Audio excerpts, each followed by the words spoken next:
Good morning, good evening, good afternoon, you guys. My name is Stan Genetic. They call me the Dirt Monkey, and we have kind of a special video today because we're going to be building a tiny home from scratch. We've already got the base installed, but the rest of the structure from the bottom all the way up to the roof trusses is going to be put in and installed in less than a week. They call this tiny home a yurt, and we're actually going to be meeting with a yurt builder, someone that does these things day in and day out. And we're gonna be asking him questions like, how much does it cost to build a yurt? How long will a yurt last? Can you use a yurt in severe weather and severe climates? And a whole bunch of other questions that if you're looking at buying a tiny home, you're probably already asking. And I'm gonna try to get those answers for you in today's video.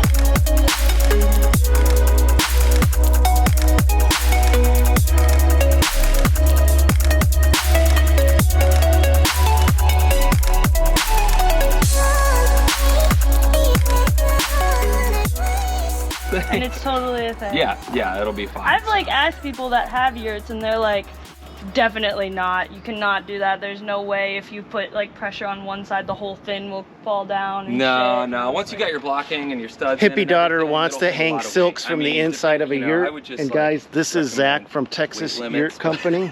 You know, yeah, you'll see when you get it up there. I've heard like when you do drops and stuff. I mean, I don't do this like super professionally or anything. I just do it for gigs. Fun, But like drops can be like 1,000 pounds. 1,000 pound pull like, down. Yeah, like when you like all your weight. Oh, when you're spinning inside of it and you drop and you hit. Yeah. So how much weight can the inside of it? Well, so the ring itself, and well, what I know is the cable, which is what would be that outside compression, is rated for 6,500 pounds. And so then everything else is like pinching in, and then that's what's holding the force pressure out is your cable on the outside. So it should be fine. I mean, feel it out as you're going through it. As I say, I didn't realize there was a 1,000-pound drop at the end of a spin. So. I don't do that. So I'm not concerned. But yeah. All right, guys, I want to introduce you to Zach. Zach, how you doing? Zach's with Texas Yurts. And this is Steve over here. Steve, how you doing? Yurt crew. Texas Yurt Crew, and we are down in Texas, and we are picking up our yurt from these guys, and we're going to walk through. This is a brand new learning curve. Some of you guys, it's a learning curve for you as well. So actually, our home kit is all sitting kind of like. Yeah, most of it's right here. Yep, you got your centering and some windows, and we're using the actual glass windows, so you got operable windows wherever you want to put them. Then you got your rafters and studs over here, and then the rest of it's hiding inside. So let's talk about what a yurt basically consists of, if you wouldn't mind, Zach. So can you break it down? So we've got a framework, and this is a true 2x6 construction framework with a rafter system that's held together by a compression ring in the top. And then has a dome on top of that. On top of that, plexiglass dome. And these were a little tiny bit of history. Mongolian yurt? Yeah, that's where it originated from. You know, the Mongolians were the nomadic people, so they were packing them up, moving them around, and these things, you know, I'd say they're kind of semi-permanent at this point. Like if you wanted to tear it down and move it, you absolutely could.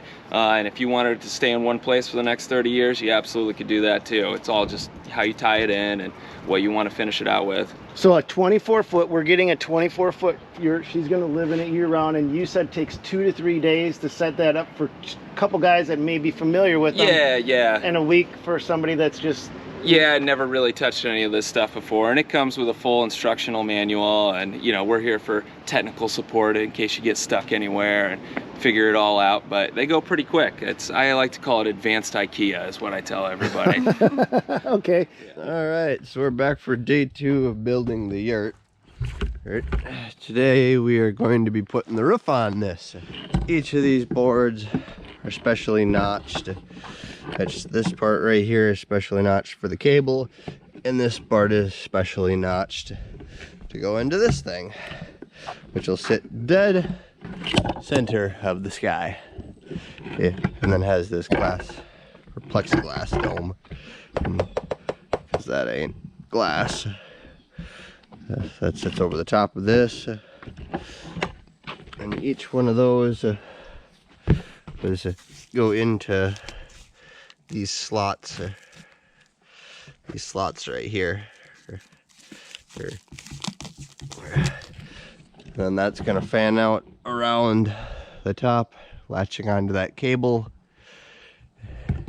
and that's what holds the roof up. It's just that little cable.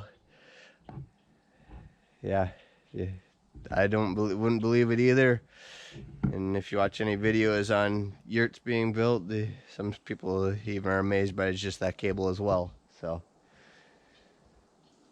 just sit back and enjoy. So you've got the frame, Yep. and then these are actually insulated. Yeah, it's coming with insulation, so you can put them anywhere. You know, down here in Texas, we're dealing with the heat, and a lot of people are throwing a mini split in these things. So you put a mini split in this, and I walked into a guy's the other day. It was 105 outside. He had oversized his mini split. It was like 68 degrees inside his yurt. What's a mini split? Air So conditioner. yeah, it's like Oh. it's a pared down version of like an AC heating unit. Gotcha. Yep. And those work great in these things, but you know, up north for you guys, you throw a wood stove in there, you'll stay warm all winter long. Now you've got windows here. Yep.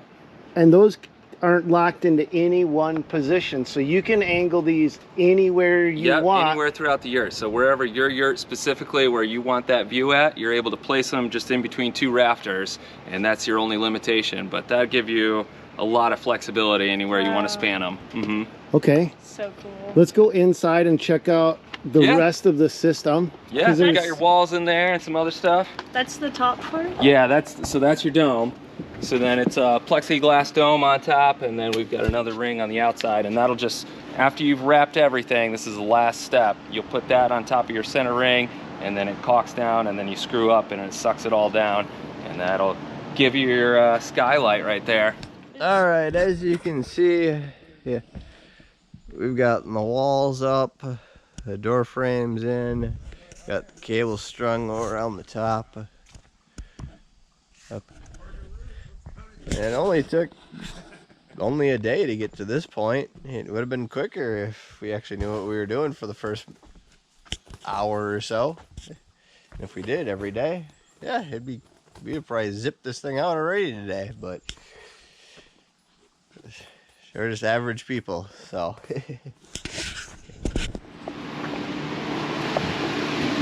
So this is the insulation right Yeah, here. this is the old yurt shop. So here's your insulation, and you've got your cones cut for your roof pieces, and those you'll just pop up through your center ring hole when you're doing it, Okay. and lay them out, and you unfold them, and as they go, they follow that circle, and so it's two halves. You'll start with one half and then do the other, and then you'll wrap your walls with just a straight line. So it'll take two wraps of this 4-foot wide insulation. You wrap it around once, and then you staple it on either end, you wrap it again, and then that top piece will fold over, so we create a seal with all the insulation, and they'll meet, and then you'll tape that line together, and then you've got your insulated seal for the yurt. And then we got your walls over here with the lattice strips, and those are ready to go. Beautiful. So this is the actual interior wall that Yep. the strength of the yurt between the compression ring on the top Right. and then these the walls right yep. here. So these, they all accordion style in and out. So for transport, you got them so they're all folded all the way up. But when you go to do the install, they'll fold out to 88 inches is the height that we do. So you fold it out to 88, and then you tighten down all your bolts, and then you're ready to set your wall up. So once it's completely folded up, we're hitting the 88 on the Yep. side walls. Yep. Okay.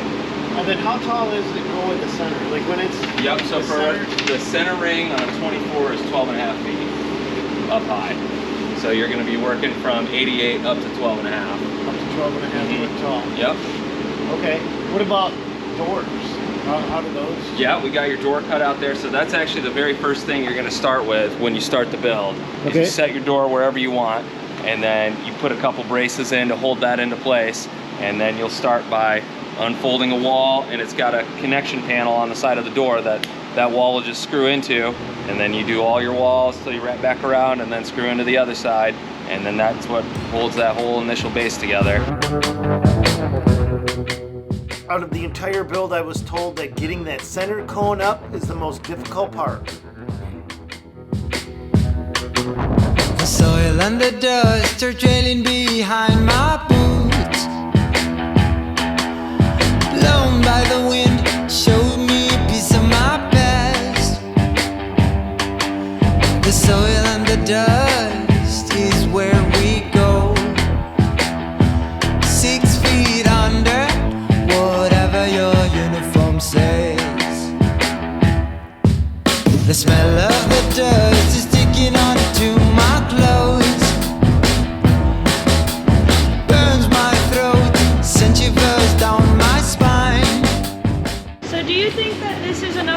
insulation for Yeah, absolutely. Cool. Yeah. for the winter? For Minnesota winter. Yeah, you guys will be fine. Like I said, as long as you got a heat source going, it's gonna hold it in there good for you guys. So here's your door, Yeah. and this is just the framework for it. So this will fit standard 36 by 80 pre-hung door. So we get a lot of people doing all sorts of different stuff, and some people want a classy door, some people just want something that opens. But then right on top, you'll see we got a couple eye hooks, and that's where you'll start your cable. You'll get a turnbuckle to go in between those, and then you run that cable all the way around through the top crotch on all the lattice strips, and then back around, and then you'll tie it in together, and then you just crank that turnbuckle till you get to the right diameter on your ring, on that cable ring, and that's like the most important measurement that you'll end up doing when you're doing the whole thing. And what are we looking at right next to it, Yeah, Zach? you got your window boxes. So these would be what your windows will sit inside of.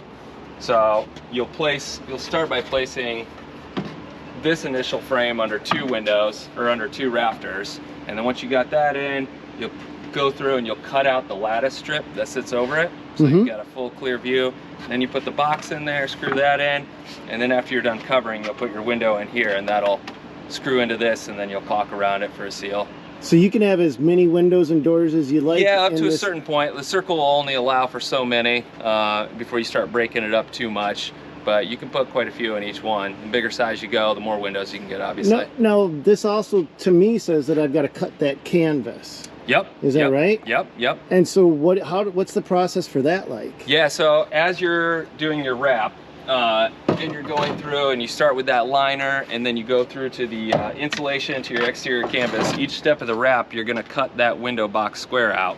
And then once you get all the way done and you've got that hole in there, what you're gonna do is you're gonna fold the interior liner and the insulation in, and then that exterior liner over just that little side piece on the window frame, and then that caulks down, and then you've got a perfect rain stopping seal on that thing, and it'll be good to go. Any specific caulk that we got to worry about? I've got caulk for you. So we prefer to use the Quad Max Pro. So we got a box of hardware for you for all the stuff, all your screws, nuts, bolts, caulk, tape, everything you'll need. So not all yurts are built the same. If you guys are in the market for a yurt, just double check how yours are built. In Minnesota, we've got snow load. We've got to have the strongest possible structure we can get. And the one thing that I like about Zach's yurts is they're actually not held together just by that lattice that you've seen on the outside. It actually has a 2x6 stick framed wall on the inside, which is connected into the rafters, which go up to the central compression ring, which holds everything together solid as one unit. And another thing about Zach is he said that he would be available at any time while we were doing the build if we wanted to get him on the phone and had a question. Well, my daughter and her boyfriend sure did leverage that more than once. Let's go see how this build is going. Okay. Sweet. How do the vertical posts mount to the rafters? So, yep. What we typically do down here is just toenail them in with the screws right under, so they fit them underneath, and then draw that line, take them uncut, and then hold them up next to the rafter, draw that angle, and then cut that angle with a circular saw, tuck it up under there, and then we'll just toenail it into the rafter and into the floor. Yep. I think we also sent you guys with hurricane ties too, if you wanted to use those. Okay. So you could go either way. Oh, cool. Sweet. Yep. Do you guys have any more questions? I don't know. I'll probably have more questions eventually. Yeah, for sure. No, feel free to call, text, whatever. Sweet. I'm usually around, so. All right. Thanks, man. Talk to you later. Good luck, Cassidy. Peace. All right, so this ends day 3 of building the yurt. We got the roof fully in, all the support struts that go down to each. Got the windows in. Need to cut them out. I'll let them all laugh. Everything is screwed down going to the floor. Right is screwed to the lath. That's in 2 points. So it's screwed all the way around. And other than the windows, which are screwed all the way around, make sure that the lath holds together when we go to cut it. And then there's gonna be a deck right here eventually. Yeah. But that's probably a little more down the road. So now we're just more or less just waiting on the canvas.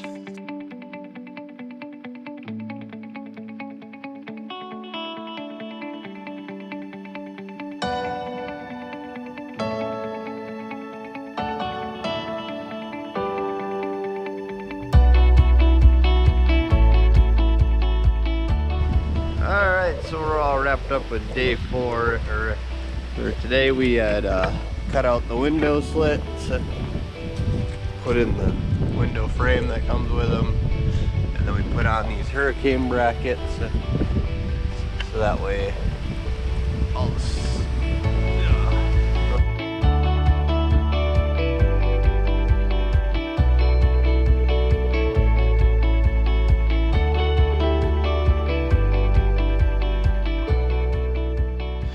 So if you're handy, you can build the yurt yourself, and that's what I did. I wanted to document exactly what it took for some guys that never seen a yurt or knew nothing about it, what it really truly took to put this thing together.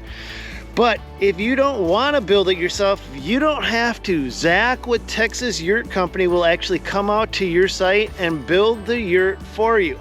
Now in today's video, what I did was I actually bought the kit from Zach and went down to Texas so I could meet him and get the information to bring to you guys. But Zach partnered up with Steve Cairo, or Cairo, C-A-R-O, from Great Lakes Yurt Company to supply the canvas. And the canvas is what's coming next. So let's dive into putting that on, because that's what we need to wrap up this build. I was walking by the ocean, feeling all the motion, when she came right up next to me. I got caught up in the moment, felt like we were frozen, like it was literally meant to be. Time stood still right there. Time stood still right there. We rode the sun, we became one. We rode the sun, we became one.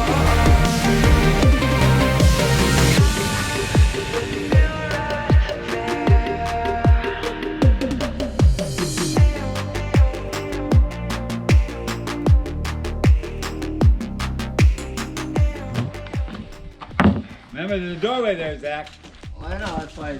We'll go on the other side of it. All right, guys, we've got to hoist this circle all the way up to the top. Frankie has done his best to create a circle lasso. Now we'll see if it works. Up and away, right? Yep. All right, whenever you're ready. Yep, I'm ready.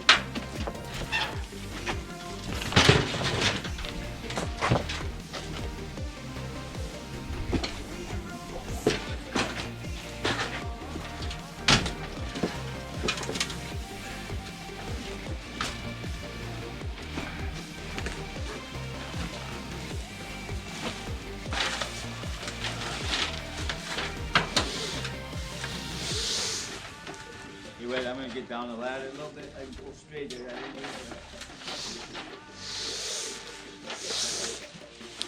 It's all you, Frankie. Hope your lasso holds, Zach. If it doesn't, just get out of the way. Well, you don't want me to try and catch it? No. No, do not. Dome is replaceable. I'm not. Yeah. Just dive away.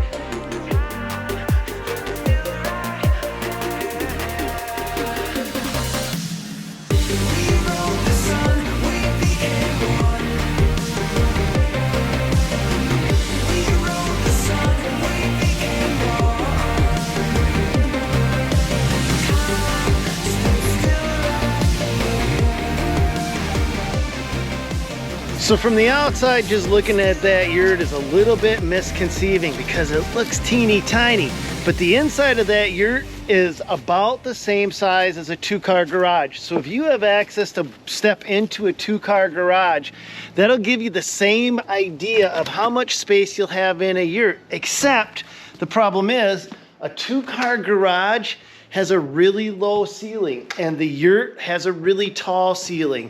And the closest thing I can compare it to for you guys is my barn. The yurt is actually bigger than my barn. So when we walk in here and take a look around, the yurt actually has more space than in here.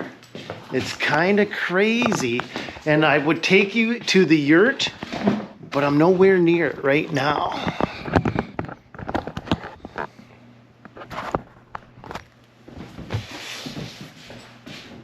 So this gives you the idea of how much space you would have in a yurt. It took us less than a week to install and cost less than $24,000 for the kit, and we got the fancy kit. The platform cost us another $7,000 to $9,000. So for under $35,000, we got ourselves an insulated, weather-tight, tiny home. But we're not done with this yet. There's still more to this build. We've got the structure up. Now we've got the challenge of heating and cooling it without access to electricity or any other natural resources that are out there. And that'll be coming up in a future video, but I hope you guys enjoyed the ride today. And if you're in the market for a tiny home, I hope somehow that this video may have helped you out. That's it for this one. God bless. Go get them, you guys. We'll catch you on another one.